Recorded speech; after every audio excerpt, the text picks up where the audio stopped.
Hey guys, it's Shannon and John from That DIY Couple, and today we're going to do a video all about why we adopted a whole food, plant-based diet. You ready? I'm ready. Let's get into it.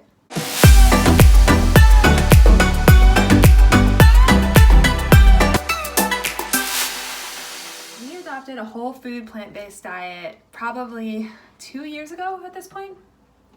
Yeah. Actually, I think it was almost 3 years ago. Wow. No, it was 2 years ago. Yeah. And we got into it for weight loss and health reasons. And it took us a little, discovering this way of eating took us a little bit by surprise. To give you a little bit of background, we were both huge carnivores. You especially. Right. You were like my hamburger, hot dogs, club sandwiches, turkey, chicken, love chicken type guy. And I was a huge carnivore too. I loved hot dogs and chicken wings and chicken fingers, like buffalo, and I loved like breakfast sandwiches with pork sausage and bacon and eggs and all of that. And we were also really fat. Yeah, we were, well, as other videos of ours have indicated, we were pretty overweight. Yeah. Yeah. And so our goal was to lose weight. And it was something that we had kind of yo-yoed with. We'd both tried like Weight Watchers and moderate amounts of success. And we had tried other plans. But yeah, no, I think what happened was I was just kind of at the end of my rope. We were taking my stepsister on a college tour, and I decided while she was looking at a school to stop into a bookstore. And I told John, I said, I really want to focus on losing weight. Let's see if we can find some sort of book for me that'll help me. And so we were kind of looking together at the selection, and there was this book there called Eat to Live. And I think you pointed it out, right? Maybe, yeah. We were like, it was like one of those, almost like an antique bookstore, I guess. Although the books, they had modern books too, and they had a weight loss section. Like a used bookstore. Yeah, like a used bookstore. And this was like the only weight loss book that they had, I think. I think it was the only one that didn't look insane. Right. And so like every person in 2018, we found the book at the bookstore. Well, this was 2016. Yeah, Yeah. I guess that's right. Yeah. Yeah. So, or maybe even 2015. No, it was 2016. So we found the book at the bookstore, and like every person in this time in this stage in history, we bought it not at the bookstore, but online. We downloaded the decline of the bookstore. It's unfortunate. Amazon. We downloaded the audiobook, Audible of Eat to Live. And Eat to Live is a book by Dr. Joel Fuhrman that kind of sneaks up on you. It takes you by surprise. It talks about health. It talks about like issues with diabetes and cancer and obesity. And then it starts to talk about nutrients. And it talks about, this guy is like a doctor. He doesn't sound crazy. He doesn't, every single advocate for a plant-based diet that I had been in touch with before this book felt like a crazy person to me. Because like the vegan movement suffers from a real like publicity and PR issue where you feel like you're getting criticized, you're getting beaten up for what you don't feel like you're doing something wrong, but someone else does, and it feels like a religious like proselytization, and it's not great like PR. So this was the first time a medical professional who didn't seem insane had advocated, to me at least, a plant-based diet for purely health reasons. Like, your body needs nutrients. It needs micronutrients, which are found in colorful fruits and vegetables. And micronutrients are going to help you repair your body and heal and fight off cancer and fight off free radicals and like prevent the formation of the blood vessels that fuel cancer cells. And it was just kind of revolutionary for me. Yeah, I thought it was really... I haven't been exposed, I think, to as many diet books as Shannon has, because despite being overweight, as I talked about in previous videos, I never really thought that I was very overweight. So I didn't really seek out solutions to being overweight, but I adopted the diet as a way to support you. That was the initial idea, that I would, like, it's really hard to do a diet alone. So I would adopt the diet to support you, and you know, obviously the book advocates a plant-based diet. It essentially advocates what I think most people that are not, you know, super savvy about the diet would call a vegan diet. And by that, I mean, Our dog just came in. By that I mean a diet, only a diet, not a vegan lifestyle. So like not using leather or animal products in daily life, but not eating animal products. And I think that the conclusion, the best way that I can think about it, and the way that it makes sense to me, is that if you don't believe that it is requisite to eat meat, if you think that you're okay health-wise, nutritional-wise, without eating meat, which I definitely believe is possible, then even if there's a very, very, very, very small chance that eating meat will cause things like high blood pressure, high cholesterol, being overweight, maybe different cancers, maybe different types of illnesses or diseases that you might get to later in life, as long as you're okay with not enjoying the taste of meat, which is something that we can talk about later, about how our tastes change, as long as you're okay with like not having that enjoyment, then you shouldn't eat meat, because you're adding a even very small chance that you're going to have these diseases and these illnesses and whatever later in life. And that's how I justified it to myself. I think we need to rewind a little bit, because that premise is like not well known or mind-blowing. So there's a lot of research. Like we read Eat to Live first, and then we read a ton of other books and watched a ton of documentaries, and it's just now entering sort of the mainstream consciousness that there's a relationship between consumption of animal products and adverse health outcomes. And that has been that was like a fringe belief, I think, a while ago, but is now becoming a widely accepted, maybe not widely accepted, but an increasingly accepted premise, is like a scientific fact. Like lots of, baby boomer scientists who grew up eating, meat, like thinking protein, thinking dairy, this is what you have to be strong, are now saying we got it wrong. Actually, the more you eat of this stuff, the worse society as a whole fares, just health-wise. So that was not, I didn't know that, and that was shocking to me. But to sort of my thought is that even if you don't believe that, and right, because who knows if they're right. even if you're not sure about that, or you think maybe, all you have to believe is that like has a small chance of being right. Because if you don't think that you require meat to like live and be healthy, which I think many doctors and people would say meat is not a required part of a healthy diet.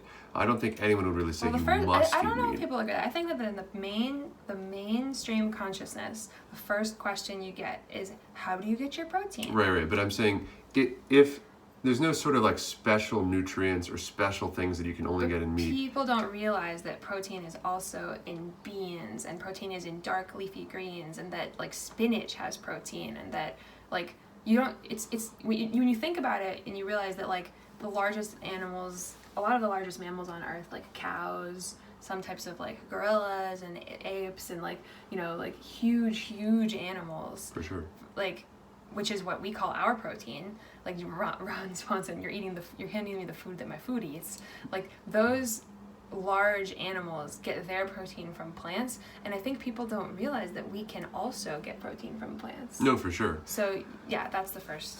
Yeah, I mean, again, like my whole thing is that even if you're okay with the idea that you don't require meat to survive, to be healthy, and you're okay with the idea that maybe there might be a causation between eating meat and illness, then you shouldn't eat meat, because all that you're missing out on is the taste of meat, or the experience of eating meat. And for us, the biggest, most mind-blowing thing about not eating meat and adopting a whole foods plant-based diet has been, for a little while, begrudgingly, to like try to just like give it a shot to see if we could lose a little bit of weight we needed to. For like 2 weeks, is how quickly and how absolutely your taste buds will change. So like for the first several weeks after not eating meat, I really desired meat. I would like go past like a fast food place and just smell like beef and all the fried chicken and stuff that the fast food place was making, and I would think like, whoa, that's so good. I haven't had that in 2 weeks. I'm really missing out. I really want to have that. But pretty shortly thereafter, I went from really wanting it to smelling it and being like, yeah, it's meat. Like that smells pretty good, but I'm okay without it. To within a couple of months smelling it and saying like, I do not want that. Like I have no desire to have that. And it changed my whole outlook because I don't think that I'm missing out on something. I just don't have a desire to have it anymore. And it's not, the hardest thing about being a vegetarian or vegan or plant-based eater as a man is that there's a really big part of masculinity that is wrapped up in eating meat. Like eating a steak is like a really masculine thing to do. Or it's really fun to go and barbecue a bunch of, you can barbecue with vegetables, but obviously the real barbecue is barbecuing with like a slab of meat and chicken and pork and whatever else you're gonna do. And that's probably the hardest thing about anything is that, sometimes when I hang out with my friends, I think not so much in my group of friends, but I think in groups of males that hang out, not eating meat, it wasn't until very recently seen as a sign of like weakness, right, or a sign of like that you're people just look outside at you like the you're norm. an alien, like what? Yeah. And I think a big part of that is like what you said. It's like the idea of, and I was like this. So I'm guilty of having, I think, even bullied a little bit vegetarians and vegans prior to eliminating it from my, because I did too, yeah. it was alien. It was like they had a horn on their head. Like, what's going on? Like, how can you not eat this thing that I eat every day and love so much? And also, you sort of feel like their lifestyle choice is like a criticism of yours. Right. And that this thing that people have done oftentimes exclusively, and this is I think because of veganism and vegetarianism, some sort of bad PR problem, but like you feel like there's like an underhanded criticism. Like, I've made this decision for me to try to get healthy, and then you yourself start to feel weird about your own choices, and it's like, I don't know, there's like a little bit of like a projection. I think because everybody eats food, and if you say I eat this food for health reasons, or for ethical reasons, and it's a food that, or I don't eat this food for health reasons or ethical reasons, and it's a food that you eat, that almost carries with it an implicit criticism, because it's like saying like, oh, well, my ethics are this and you eat it, and there's a disconnect there, because it's not like I can just say like, oh, well, I just won't eat because I don't want to even broach the thorny problems of ethics or whatever that are wrapped up in it. So that's why it's hard to talk about it. Whenever I talk about our diet to other people,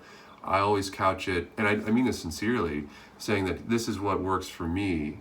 Well, I say, one, I don't do it for ethical reasons, because it's true that I don't do it for ethical reasons, and so I don't, although I'm fine if people come on any side of the animal meat kind of it wasn't your primary motivation thing. I don't really care. It's not like it's just not something that concerns me. But even without that, I always tell people, this is a diet that works for me. It makes me feel great. I lost a lot of weight, and I have different beliefs about it. That's the most persuasive argument. But you might be different, and if you have a different lifestyle than me, the thing about meat is that if you're looking for a food, the most calorie-dense food that you could eat, and you don't have access to a lot of food, you should eat a lot of meat, because the amount of calories that are in a few ounces of meat far exceeds the amount of calories that you could possibly get by eating like pounds of vegetables, right? So if you're in a place where you really need calories, and it could even be like you're a professional athlete or you're whatever, maybe there's an argument for... You have an iron deficiency, sure, maybe you have Crohn's disease and you're trying to put on weight. Sure, maybe those are all great arguments for eating meat.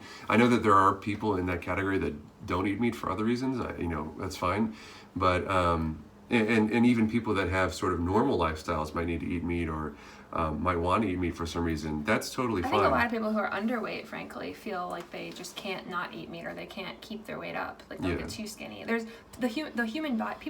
Human experience falls along a bell curve, and what works for us might not work for somebody else. And I think that's a really important thing to couch that discussion of our diet in, because it sort of takes away that tension of like, my decision to do this is not just criticism of your decision to live your life. Like, the glass being, half full or empty or whatever on one side doesn't affect somebody else's, lifestyle. But it is a hard thing to it. I mean, it's the same way that, people encounter with religion, where sometimes people say, oh, I believe this thing, and because I think of this, I'm going to go to this great place after I die, in my afterlife, and that's it. And so, implicitly, if you don't believe that, then it's kind of like, well, I guess I'm not going to go to the great place that you think you're going to go to, right? You're missing out on this great afterlife. So it's hard. I mean, it's one of those things where it's like talking about religion or politics or anything that's like a touchy subject. It gets touchy, yeah, and particularly when you wrap into the fact that people deal with this a lot, where sometimes people will say,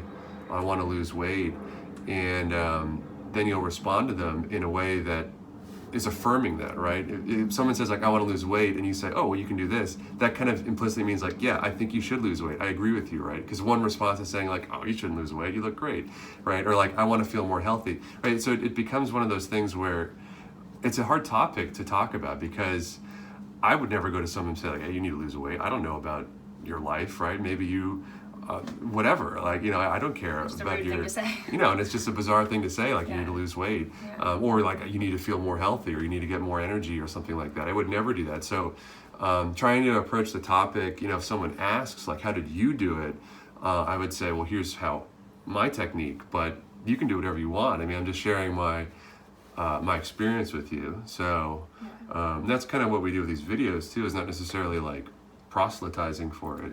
Well, I'm a little bit of a proselytizer, because, and this, like, if I were to join some sort of religious sect or that was very like into proselytization, like I'd probably be like number one, like handing out the pamphlets. You'd be the recruiter. Yeah, I can't be exposed to any like cult.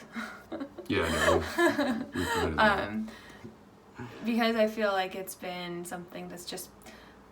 Because I feel like the elimination of certain things from my diet, meat is one of them, but also flour and sugar, have so radically transformed my life in such an important, like, I feel so much better about myself, about my appearance, but particularly I just feel healthier. I feel like full of life. I feel like a teenager again. I like want to shout it from the rooftops. You're way better at holding back. Yeah, John doesn't really discuss it unless someone asks him directly. Yeah, only because I think it's a difficult topic, and I think we are the only people in our lives that eat like this. Basically, maybe my parents. We have a couple of friends who eat this way. Evan and Justin. Oh. Yeah. Well, I would say 99% of people in our lives don't eat the way that we do, and I think that is kind of hard, because 99% of the other people eat the same way. They eat like the same kind of meat American diet stuff, and so it's always weird. It's always strange to be an outlier in anything, even if it's an outlier that you really believe is the right way to do it. And so there's conflict. I think that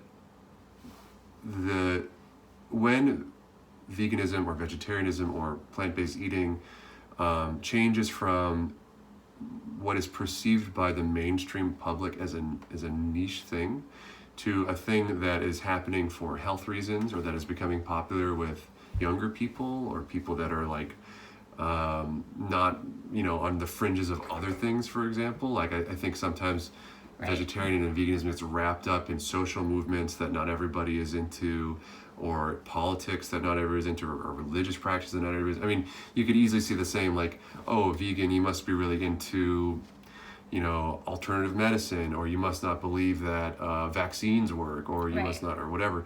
And I don't really believe in any. I mean, I'm a big advocate of modern science and modern medicine.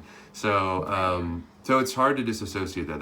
That's a problem that I've had a little bit. I think our circles are very accepting. But what's interesting is that we're living in a moment where it's becoming mainstream, and I think a lot of that is due to a lot of celebrities and Instagram and YouTubers are talking about how great eating this way makes them feel. And so once you get a pretty, let's be honest, it's mostly like young, attractive women saying, this is great, this makes me feel good, this makes me look my best. And once you get kind of a critical mass of young women advocating something, then it starts to kind of become more mainstream. I don't agree at all. I think you need a critical mass of schlubby white guys, because that's the demographic that's not gonna do that, right? You need more like me, because like normal white people, because I'm not like. But the women will do it first, and then the schlubby white guys will follow suit. Right, but I just think like my demographic, I think, is going to be the last person to adopt that type of diet, for sure. because it's people who are slightly older than you, though. Sure. But I mean, like, if you're saying, there isn't a there's something about masculinity that is wrapped up in eating meat, and that is really hard. There's like a cultural thing. It's really hard to change. I think that change has happened before with things like tobacco usage. I think it used to be really masculine to like smoke a cigarette. And when we were growing up, there were advertisements about like the cowboy and the Marlboro man smoking a cigarette, and that is gone from our culture. But meat is definitely there. I mean, like advertisements on TV, everything reinforces like having a barbecue as a man, going out and grilling, hunting culture, that sort of stuff. So that's the change that, I'm not sure when that will happen. I think that we are proof of the fact that it's changing, and that we're kind of like mainstream people, and most of our like political and social beliefs. We're kind of on the vanguard, I think, because we're not crazy people and we're adopting this diet. No, I don't think that. I mean, that's a little harsh. I think that there are a lot of non-crazy people that don't eat this diet. But I think that we're very like mainstream, middle of the road kind of like political, social, cultural, religious, like whatever. I think that we're reflective of the demographic that lives where we live and is educated like we're educated, and that hasn't traditionally been the demographic that eats like this. Well, and let's also just pause to talk about the fact that today in the United States, health is a privilege. It is. We were talking about this the other day, but it's being healthy. You have to have money and you have to have education, because it's a landmine filled landscape out there in terms of trying expensive. to. And it's just straight up expensive. Straight up expensive. You have to have a ton of privilege to be able to like spend time at the supermarket and look at the ingredients on something that you're buying, and then have the education to be taught about it, because eating is no longer like intuitive. Like if you just go out there in the world and eat whatever, you're gonna get really fat and be really unhealthy. And the cheapest foods are very unhealthy. Right.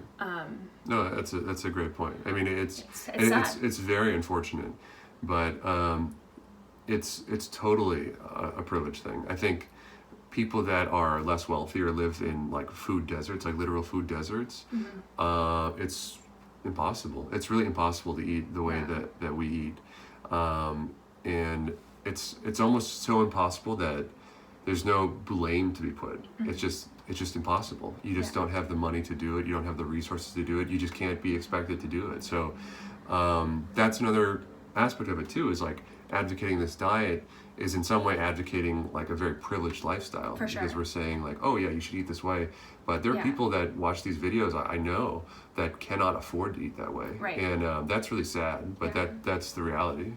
Yeah, I mean, rice, if you're on a budget and you're looking to transition to a whole food plant-based diet, first of all, I would say, like, you don't have to go all the way, right? You can just add more vegetables, try to subtract meat, but invest in rice and beans, because those are cheap staples. Beans are so versatile. Get some good quality spices in general, spice them up. At the beginning, when you start eating beans, you're going to experience gas, but that will go away. You'll adapt, and your body will like eventually not experience as much gas. And in that interim period, Beano can help, because Beano gives you the enzyme to help digest them. So great. Beans are probably the number one like discovery that I've made after eating this way. I always like, even when I eat a lot of meat, I still eat vegetables on occasion. Like I eat salads and stuff, but I never ate beans ever. I didn't like beans at all, and I thought that when the texture thing, people think like they're mushy. Well, I thought when people said beans, they meant like black beans or brown beans, right? That was like my world of beans. But there are so many beans out there, and there's lentils, so many ways. In general. Right, there's so many ways to prepare them that are amazing, delicious, very nutritional. That's become one of my, just as a class of food. If you said, do you want to eat a bunch of really well-prepared beans or like anything else, I would say like I will eat well-prepared beans, because that's awesome. I mean, we just had Ethiopian food very recently, and basically all we ate were different types of beans prepared in different ways, and it's so good. It's like one of the best meals ever. So Yeah, I mean, I think tips for transitioning is to just remember that your taste buds will adapt, and that's Right. both your taste buds and the gut bacteria Right. in your tummy. So what's interesting to know is that when you start off eliminating anything from your diet, you're thinking about the deprivation. Your brain is saying to you, but I can't live without this thing that I really love. And you think that life might not be worth living without this, like, for me, it was sugar, flour, meat, lots of dairy, things like that. And what's interesting is that you start to love new things. You start to like really good, healthy food. So I never liked salads. Now I wake up in the morning and I want salad for breakfast. Yeah. There was a moment when we adopted this diet, and John was the first one to do it. He adopted it to support me, and then I immediately jumped off the bandwagon, watched him lose 60 pounds, and then begrudgingly climbed back on because I was like, oh no, it actually works. I have to do this thing now. And he's really cute, and I'm still like cute, but like still unhealthy. But your gut bacteria changes when you eat new things. So your gut bacteria adapts to what you put in your body, and it like if you put a bunch of like processed food and meat in your body, the gut bacteria which consumes processed food and meat will flourish in your body, and you'll want more of it. You'll crave it. It will look good to you. Yeah. When you start to eat lots of fruits and veggies and whole grains and legumes, the gut bacteria that digests those things will start to flourish, and those things will look good to you. It'll smell good to you. It like will Yeah. when you see it, your mouth will water in the same way that it does right now for the things that you currently eat. There was one. I remember like reading some reviews about Eat to Live, which is kind of the, vegan, I suppose, almost vegan diet that we initially adopted.